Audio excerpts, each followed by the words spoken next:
أعوذ بالله من الشيطان الرجيم. بسم الله الرحمن الرحيم. ألهاكم التكاثر حتى زرتم المقابر.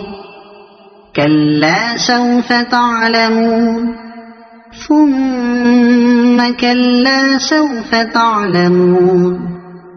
كلا لو تعلمون علم اليقين لترون الجحيم ثم لترونها عين اليقين ثم لتسألن يومئذ عن النعيم.